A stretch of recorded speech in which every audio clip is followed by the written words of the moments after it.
You're not in this will, Hannah. We decided it's for the kids who actually stayed loyal. Forks freeze mid-air. My brother smirks. My aunt whispers, "About time." I swallow hard. "You're serious?" Mom nods. "You chose your own life, now live with it." I didn't argue, because I already knew something they didn't. My name is Hannah Whitaker, and I'm 34 years old. I grew up as the middle child in a tight-knit but controlling suburban family in Ohio. We had a big house with a white picket fence, the kind that looks perfect from the street. But inside, rules ruled everything. My career as an estate planning paralegal at a small law firm feels so ironic now. I handle wills and trusts every day. That's exactly what got me labeled the difficult one.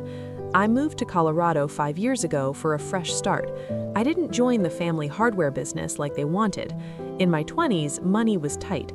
I paid off my student loans all by myself, scraping by on ramen and side gigs.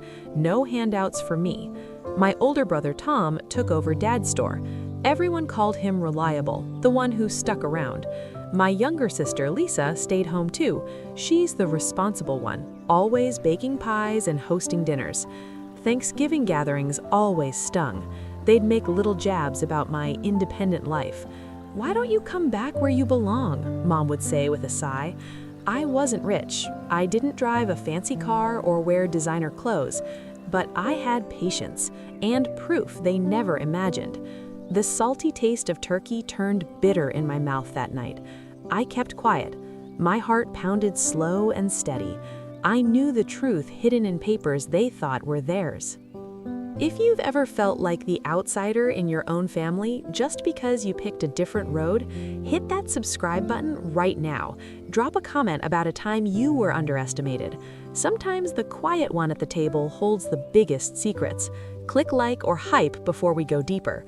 You won't believe what happened next. It was Thanksgiving dinner last year.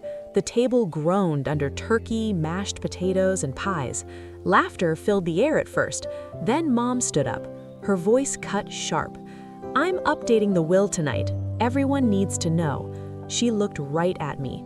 "Hannah gets sentimental items only. A few photos, maybe Grandma's quilt." Forks clattered. My brother laughed loud. "Guess independence doesn't pay bills." Lisa chimed in. "Maybe if you visited more, things would be different." Heat burned my cheeks. I gripped my napkin tight. "Stay calm," I told myself, but the humiliation sank deep. Mom passed out printed summaries. Mine skipped my name entirely. Extended family watched. Aunt Clara muttered, "That's what happens when you walk away." Dad stared at his plate. No words, no eye contact. The final blow landed. "We finalized it with the lawyer already," Mom said. Her words hung heavy, but I spotted the lie right away. The dates didn't match. Something was off. The clock ticked loud in the silence. My mind raced. First came exclusion. A week later, I needed boxes from our family storage unit. Shared property, right? Tom blocked me at the gate. "You're not entitled to anything here anymore." His voice dripped cold. Then, poof, I got kicked from the family group chat. No warning, just gone. Second, public insult hit at church. Mom chatted with neighbors. I overheard. "Hannah's doing her own thing. We focus on kids who support the family." Whispers spread. "What's wrong with her?" they asked. My stomach twisted. Lies painted me as selfish. Third, manipulation. Lisa called. "Apologize to Mom. She might reconsider."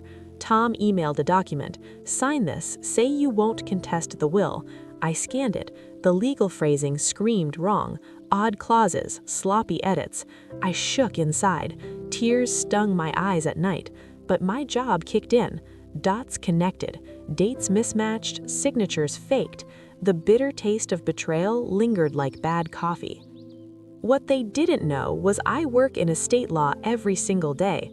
Mom once asked my opinion on draft copies. Casual chat, she said. I spotted forged addendum language in that Thanksgiving printout. Key phrases didn't match originals. I saved every email. Tom's messages to the drafting attorney. Suspicious invoice dates off by months. I had a plan they never saw coming. Quietly, I showed it all to my firm's senior attorney. He nodded slow. This smells like coercion, possible fraud. I stayed silent at dinner, building my case step by step. The scent of ink on those papers fueled me. Then I reached out to Mr. Calder, our old family lawyer. He retired last year but knew every secret. I called respectful. "Sir, can we talk?" He met me at a quiet diner. Coffee steamed between us. "They replaced me sudden during will changes," he said. His eyes narrowed. "Your mother wasn't pushing those revisions. Someone else was." Unease filled his voice. The family got cocky. Tom posted online, big plans with future expansion money. They scheduled a follow-up meeting after Thanksgiving to formalize documents. I met Mr. Calder again. We prepped files. Tension hummed like a tight wire. My hands stayed steady. Their arrogance blinded them. The air in that diner carried the sharp tang of fresh brew. It sharpened my resolve. The new attorney's office smelled of polished wood and stale air.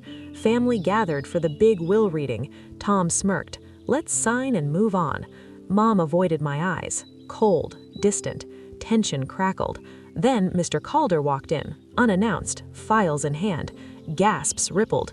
I stood tall. "Before anyone signs, I have evidence." I laid out originals. Emails, forged addendums glared. "See the formatting? Wrong. Timestamps don't lie." The new lawyer shifted, sweat beaded. Tom stammered. "That's not, I mean," Mr. Calder cut in firm. "Here's the sealed, notarized earlier version, still binding. It named me equal."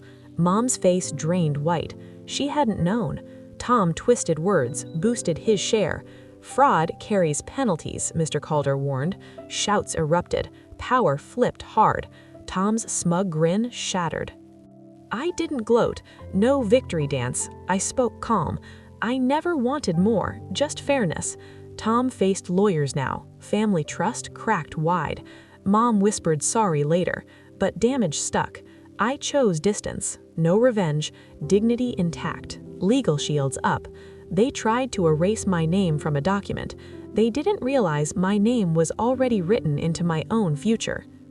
If your family ever pushed you out financially or twisted an inheritance, you get how lonely that cuts.